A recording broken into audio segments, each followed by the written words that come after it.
With another Super Bowl in the books, we are done seeing football for 6-ish months. Aside from some minor news, it's been a pretty quiet week around Husker football, but that's not necessarily a bad thing. Hi, I'm Aaron Muller, and this is episode 35 of the Cobsmacked Podcast. This is a Nebraska football podcast where we cover the Husker season and team news as it progresses throughout the year. If you enjoy the content, please consider leaving a like, subscribing to the channel. It helps me spread the news and reach more ears. As mentioned, there hasn't been much in the way of Husker news this past week, but as you've come to rely on me so heavily for your weekly Husker fix, I've scraped together what I could. So as mentioned, the Super Bowl finished today in typical fashion for the season. The Rams defeated the Bengals with a touchdown in crunch time to secure the trophy. As most people were, I'm guessing, in Nebraska, we were rooting for the Bengals, given all the Husker ties there. But I'm happy for Matthew Stafford on a personal level. He was long overdue for success. The Lions never really gave him what he needed to succeed, and he goes to the Rams and has a good year. So besides Zach Taylor and Joe Burrow, they're young guys. The whole team is young on the Bengals side of things, so I'm sure that they will get back there, but that is enough NFL news for this channel. Donovan Raiola seems to be grinding away, working on the offensive line, getting them right on the right track. Dominic, his brother, has been speaking a little bit this week about how his brother's approaching things. He's kind of said, I don't want to give too much away, but he's really, really like amped up and excited about the way his brother's approaching it. He said if he and this staff cannot get it done, it can't get done. So it's not going to get done. He says he has the team walking in as a unit. Whenever they go to watch film or whatever it is, they're doing things as a unit, the same way that they will do on game day. He went as far as saying that his brother went to seek out a book that's apparently hard to find. It's called The Assembly Line. It was written by former Nebraska offensive line coach Milt Petenapur in 1996. So he said it was like $250. He found it on Amazon. It's hard to come by, but it was from a guy that had success as an offensive line coach at Nebraska, and he's making these kids read this book, and he's like almost quizzing them on it as well. So he's really driving in an old traditional style, and seeing as how he's not actually from here himself, Donovan never played for Nebraska. It was his brother that did that. So the fact that he's trying to pull back some of the tradition that was in the 90s and so heavily influenced the offensive line, he's also preaching like the actual mechanics of it as well. So he is preaching aggression and getting movement off the ball, as opposed to, it sounds like previously they were more taught to kind of sit back and defend, kind of form a wall and don't break. And I think that's caused a bit of an issue for some guys like Turner Corcoran, and that might explain some other issues. As opposed to being aggressive and pushing the guy back, you're more taught to sit back and just don't break. And that's all right. So somewhere along the line, the audio cut out for this section, so I'm going to redo it here. They want to use that muscle that they work in the offseason to upgrade and to get more powerful, get more drive off the ball. They want to use that in their aggressive offensive linemen. They don't want to sit back. They don't want to sit back and kind of play defense. They're offensive linemen. They want to push off the ball. They want 5 Cam Jurgens to push off that ball. They don't need to scheme out a crease or anything if they can blow that hole wide open. So they're being taught something that I think is going to be more easy for them to grasp. It's going to be, just get the guy in front of you and move him off the ball. It's not going to be, make sure that this hole's open at this time, give that guy enough room. Just blow the guy off the ball, and there's not going to be an issue there. As I mentioned, this could explain why Turner Corcoran had such issues, or why other guys had such issues last year, is because they were trying to scheme in these things a little more, teaching them how to set back and, defend without breaking, as opposed to just blowing the guy off the ball, pancaking them. They can't, tackle the quarterback if they're on the ground. So I think that's going to cause a lot more improvement, hopefully. This is all hopeful, but I'm hoping that it causes a little more improvement just right off the bat from how they are taught to approach the game, as opposed to, other things.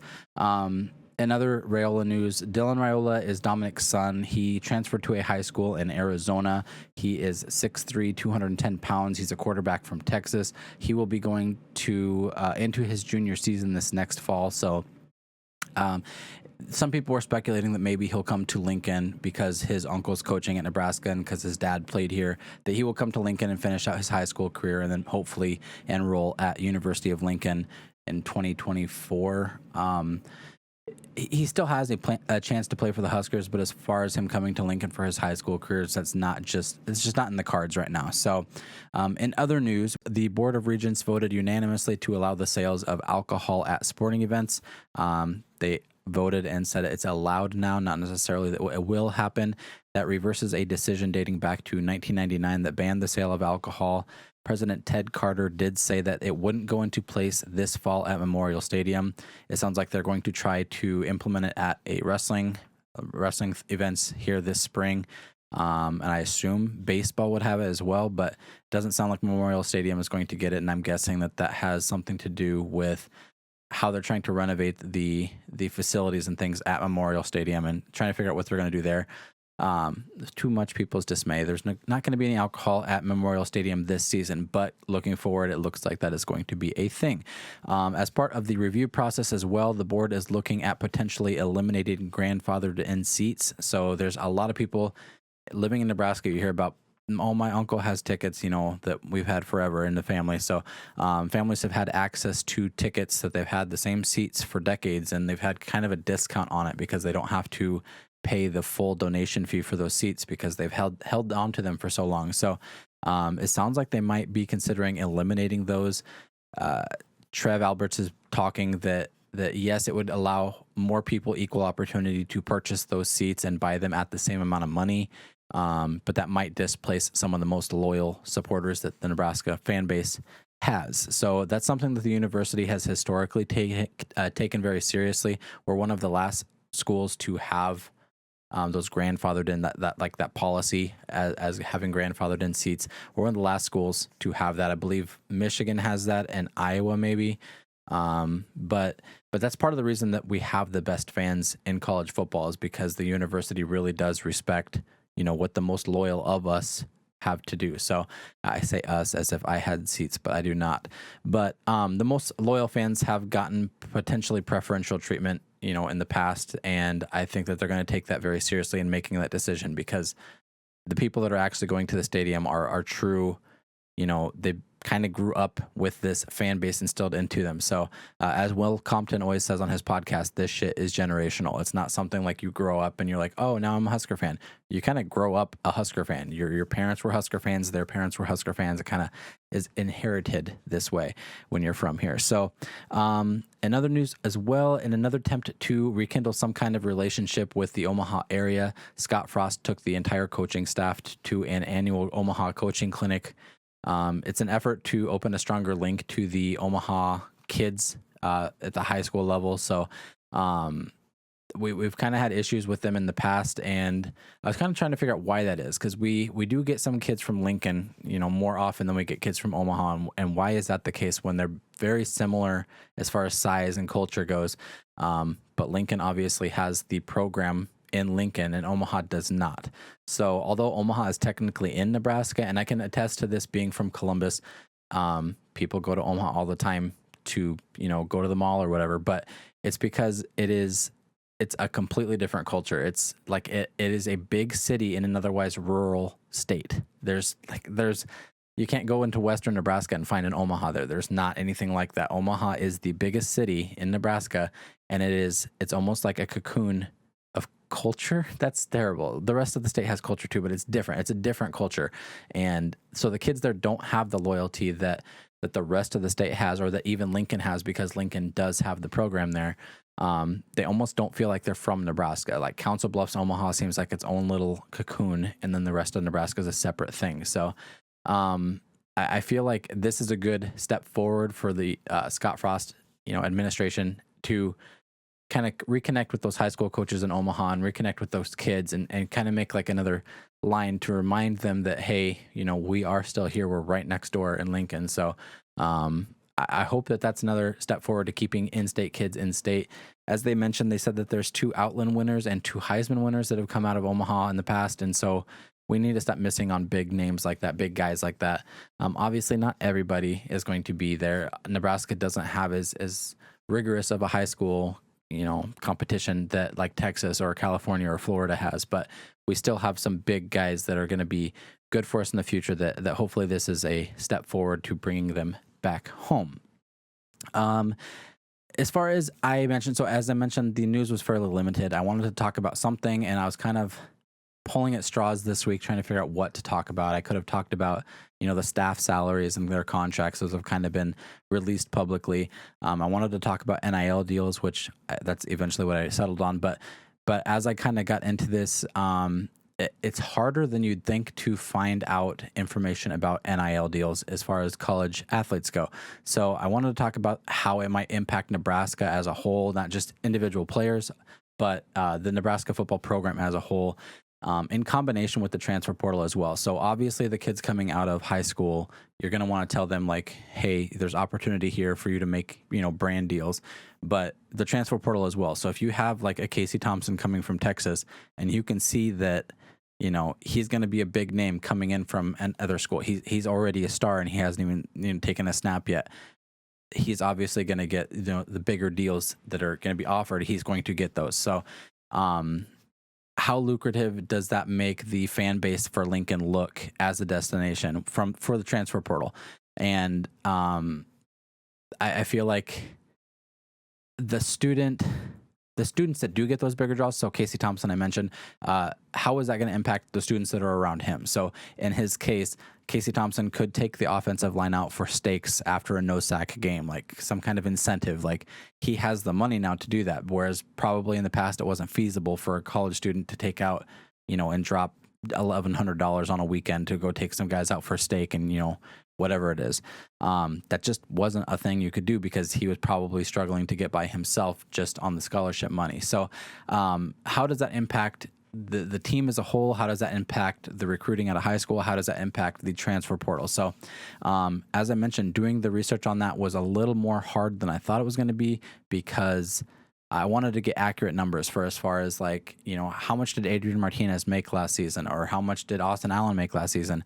You hear about like these $1 million deals coming out of Alabama and Texas and now USC, but there's no like actual number there. There's no like you can go look to see. There's no contract that's public that you can see like they made this much money for that. There is a website called nilcollegeathletes.com that they cite some public information there, like when a news article comes out saying that, Adrian Martinez signed a deal with Degree Deodorant, that's a thing. That's public information, but there's no number associated with that. There's no way to actually look to see how much that's worth. Obviously that varies wildly depending on the source, depending on a newspaper or tabloid or whatever it is. There's lots of different numbers ranging from thousands of dollars to hundreds of thousands of dollars to millions of dollars. So these are all college kids. It's kind of interesting to see that they're getting deals thrown at them that maybe they don't understand, like what am I actually worth as a name, as a talent, as a star for this program that my state really adores. There's no real tracking method to see how much those guys are actually making, and outside of the IRS noticing some boost in income, there's no public record of the deals that are actually out there or how much they're actually worth. While I understand the privacy and everything, like that's fine. I understand like you don't want everybody to know your business. I wouldn't want everybody to know like exactly how much money I make, even though, if you see 5 cents on the ground, you're pretty close. It's kind of hard to track and make a story on that, which is what I was trying to do. But you can still kind of do it overall, like a macro thesis on what the NIL current state of NIL is going to have as impact on the program. So I'm sure there's a deeper system in place on the private side. So between the university and the player, there's maybe like some more, record keeping there. But the NIL deals are interesting even so. So outside of that, we've seen the impact already on players individually. As I mentioned, Adrian Martinez was making some big name deals while he was here. He had Degree Deodorant, 6-Star Pro Nutrition, and Cameo. Those are 3 big names, and he was able to land all 3 of those last season, along with more local guys like Austin Allen partnering with Runza. There's been a lot of jokes about Dairy Queen partnering with Dakotas Crawford this season because of his name. Like, that's just perfect. That should definitely happen. Like, he could have his own Blizzard or whatever. But things like that. So you have local guys partnering with Runza because they know Runza. You have Adrian Martinez, who's a big name across the nation, and he gets to land these big deals. So obviously the big star names are going to get these big deals, probably the most deals as well. And little known players might be completely unaffected by the NIL changes because nobody knows who you are. Nobody wants to pay you.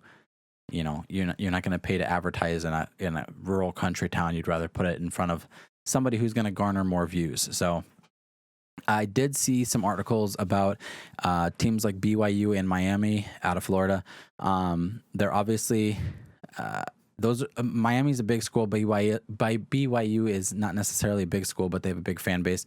But they're taking a more different approach to it. They're taking an interesting approach. They are partnering with an agency that makes sure to put like clauses in the contract to include in the agreements that the entire player base gets compensated, not just one individual player. One individual player might make the majority of that money, but everybody else on the roster is also going to be included in that agreement. So all the way down to the walk-ons, people are getting compensated for these deals.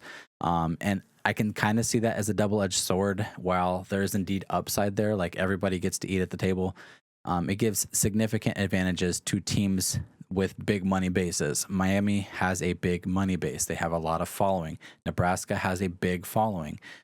Texas, all these big names. But then you have little schools, small schools that are going to have issues competing with that as far as like a recruiting issue goes. You're not going to have some guy come out of like high school and look at, his local college. If they're not able to pay him, why wouldn't he go somewhere where he can get paid even if he doesn't play? So it's a double-edged sword. I can kind of see like why that would be a good thing, why that would be a bad thing, but I think it's an interesting approach. It seems like that passes all regulatory things as far as the NCAA requires. They've answered all the questions. They said that there's no more questions regarding from the NCAA coming to them. There's no more questions that they have to answer. So it sounds like everything's checking all the boxes. Everything's by the books. But again, this is all so new that's going to be changing. So I wouldn't be surprised if this does change in the next couple of years, next few seasons, that whether that be like a more strict reporting policy where there's going to be a cap at some point, like you can only make this much money, a season or something like that. Because you are still a college student, you are still supposed to be focusing on the college of it. Otherwise, you should just be like a minor league team. Whether it be that way or whether they regulate more around what actually counts as a sponsorship deal and who can be included in that.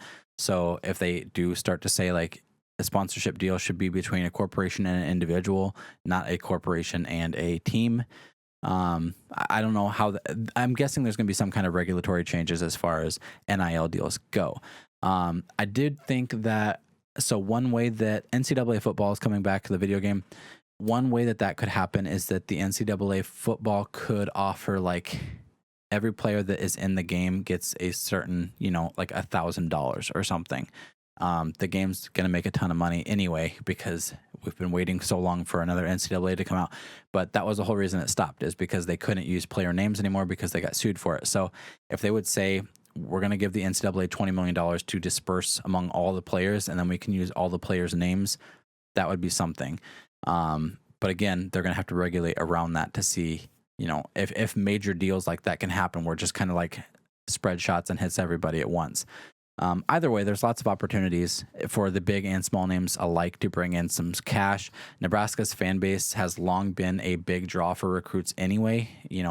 Before NIL was a thing, Nebraska's fan base, the support that we show, the way we fill Memorial Stadium every game, has been a huge draw the way it is. And now that support can be even more felt like directly by the players through NIL deals. So that's going to be, everything we talk about this week. There's not a ton to talk about. This is, looking like it's going to be under 20 minutes the way it is. So that's going to wrap it up. It was a shorter one, but as I mentioned, it was pretty quiet. So I can only report as things come out. And as Sam McEwen wrote this week, the lack of noise surrounding the program is actually a story unto itself. We've been kind of accustomed to dysfunction in the off seasons, the past few seasons, and it's almost shocking. It's almost like uncomfortable to not have some kind of news coming from the program, but maybe that's a good thing. I'm welcoming it. I feel like if there's no news, then that must be that they're working hard. There's something going right. There's no mass exodus of players or coaches leaving this offseason. Are you guys worried about the quiet? Do you have any concerns about NIL? Do you like the way that NIL is helping Nebraska at this point? Are you kind of concerned that it's going to hurt some small schools, or do you not even care? So comment down below or let me know on Twitter at Cobsmacked Pod. But until next time, go Big Red.